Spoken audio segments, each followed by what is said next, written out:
Sekali peristiwa Yesus membawa Petrus, Yakobus, dan Yohanes saudaranya.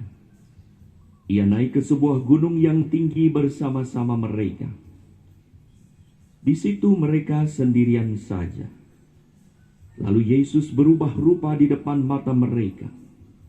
Wajahnya bercahaya seperti matahari, dan pakaiannya menjadi putih berkilau seperti cahaya.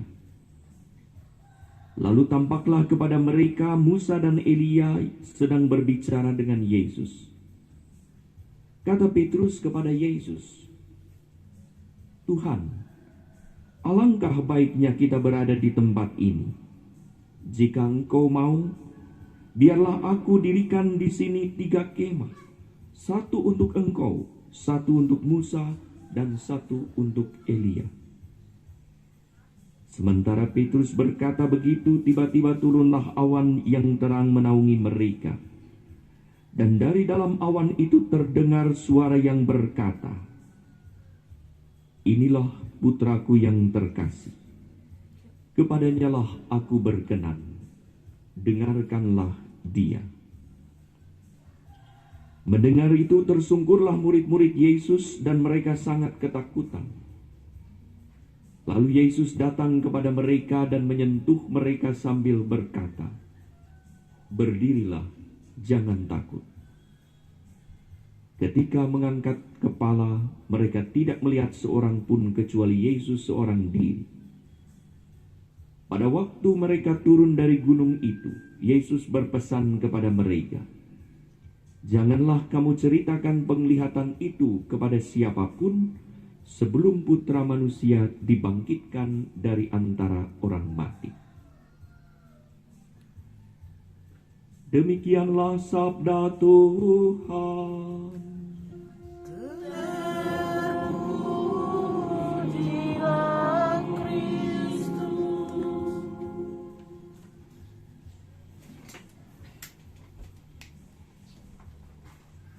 Saudara-saudari yang terkasih, mendengarkan adalah salah satu kunci keberhasilan. Salah satu kunci pemahaman yang lebih benar. Orang yang tidak mendengarkan dengan baik apa yang sedang didengarnya, bisa jadi tak mengerti maksudnya secara benar. Demikianlah saat kitab suci dibacakan dan homili disampaikan, kita mendengar. Tetapi apakah kita sungguh mendengarkan hingga kita mampu memahaminya dengan lebih tepat maksud yang sesungguhnya? Sabda Tuhan mau berbicara apa hari ini pada saya ketika saya mendengarkan? Kegagalan mendengarkan dengan baik bisa membuat kita salah paham. Mendengarkan sesuatu yang keliru atau mendengarkan seseorang yang menyesatkan membuat kita gagal paham. Ini terjadi saat orang mendengarkan berita bohong, hoaks terus-menerus. Maka kita diundang bukan hanya mendengar, tetapi mendengarkan dengan penuh perhatian. Bukan hanya mendengarkan, tetapi mendengarkan pribadi yang tepat, yang berkata baik dan benar. Pada pesta Yesus menampakkan kemuliaannya, kita diajak untuk mendengarkan Yesus, Sang Putra terkasih. Saudara-saudari yang terkasih, beberapa tahun yang lalu saya mendengar cerita bahwa ada beberapa mahasiswa yang rupanya berubah sikapnya di dalam rumah, kasar kepada orang tua, omongannya juga, dan beberapa orang tua mengeluh. Lalu terjadilah pembicaraan dengan pihak pembimbing. Waktu anak-anak ini ditanya, ia berkata, "Ini adalah konsekuensi mengikuti Yesus." Loh, kaget. Kenapa? Bukankah Yesus berkata di dalam Lukas 14:26, anak-anak hafal itu, "Jika seorang datang kepadaku dan ia tidak membenci bapaknya, ibunya, saudaranya, dan lain sebagainya, bahkan nyawanya sendiri, ia tidak dapat menjadi muridku." Saudara-saudara yang terkasih, Yesus tidak pernah meminta kita membenci. Yang diminta oleh Yesus adalah mencintai. Ayat yang tadi digunakan oleh para mahasiswa itu, atau beberapa orang tadi, mengajak kita untuk menempatkan Yesus di atas semua orang, termasuk orang tua ketika ada pilihan untuk mengikuti Tuhan. Bukan berarti harus membenci. Maka barang siapa mengasihi Yesus, masakan ia membenci orang lain, apalagi orang tuanya? Itulah salah paham, salah mengerti, salah mendengarkan orang, salah mencermati apa yang Tuhan kehendaki sesungguhnya. Saudara-saudari yang terkasih, di atas gunung kita dengar hari ini terjadi pewahyuan, di mana keilahian Yesus tampak melalui perubahan wajahnya menjadi seperti matahari dan pakaiannya menjadi putih seperti terang. Perubahan ini bukanlah perubahan jati diri. Yesus berubah dari A menjadi B, bukan. Tetapi penampakan identitas Yesus yang sesungguhnya. Maka disebut pewahyuan, penampakan kemuliaannya. Yesus menyatakan diri siapakah ia sebenarnya. Allah mau memperlihatkan kepada para murid jati diri Yesus yang sesungguhnya. Dengan tampilnya dua nabi besar perjanjian lama, penginjil Matius mau mewartakan bahwa Yesus adalah pemenuhan hukum Taurat, Musa, dan pemenuhan nubuat para nabi, di mana Elia adalah nabi terbesar perjanjian lama. Kita tahu Nabi Elia tidak pernah wafat, tapi diangkat ke surga dengan kereta berapi. Yesus tampil di sana sebagai putra Allah yang berinkarnasi menjadi manusia untuk menyelamatkan manusia. Dan sebagai manusia ia taat penuh pada Allah sampai mati, sesuai dengan nubuat-nubuat perjanjian lama, kitab Musa, para nabi, dan nubuat para nabi.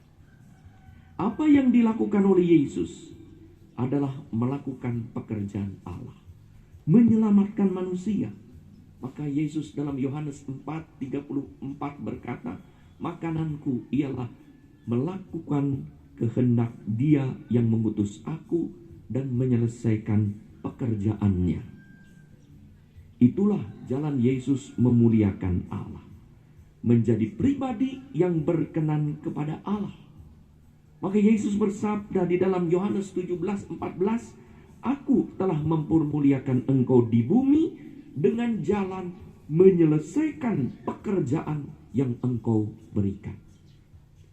Yesus dalam hidupnya memuliakan Allah dengan cara melakukan pekerjaan-pekerjaannya, yaitu pekerjaan Allah yang menyelamatkan manusia. Maka Allah bersabda seperti yang kita dengar dalam Injil hari ini, inilah anak yang kukasihi, kepadanyalah aku berkenan.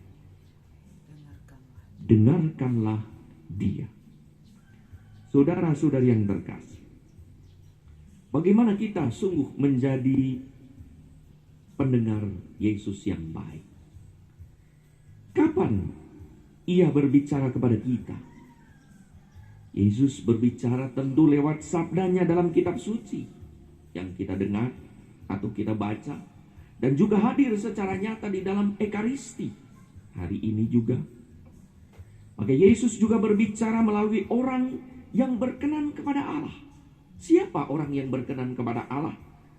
Yaitu orang yang hidupnya melakukan kehendak Allah, menyelamatkan manusia dan memuliakan Allah seperti yang dijalankan oleh Yesus.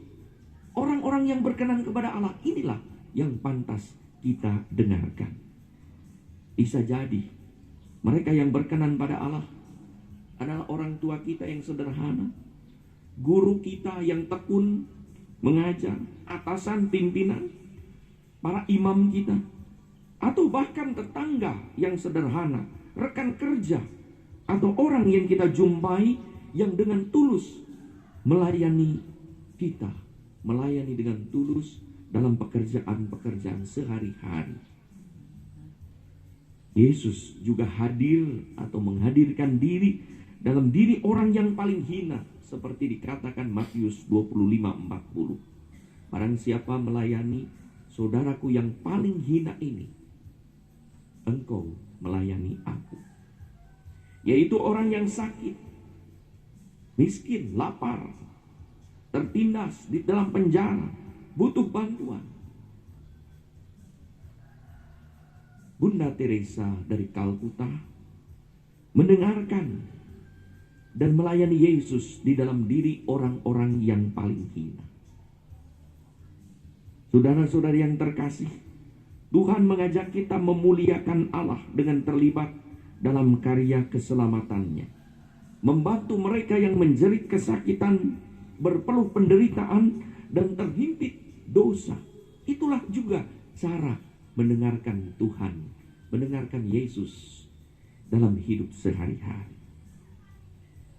Kita diajak untuk mendengarkan pribadi yang berkenan pada Allah, yaitu mereka yang setia melakukan kehendak Allah dalam hidup sehari-hari. Semoga kita juga menjadi pribadi yang berkenan pada Allah, hingga kita pantas menjadi orang yang patut didengarkan oleh orang lain, terutama saat kita tampil sebagai anak Allah. Kita diingatkan pada pesta Yesus menampakkan kemuliaan, bahwa di dalam diri kita juga kita bisa berubah wajah kalau kita menampakkan hakikat jati diri kita sebagai anak-anak Allah yang dikasihi oleh Tuhan, yang juga pantas menjadi orang-orang yang didengarkan dalam hidup sehari-hari.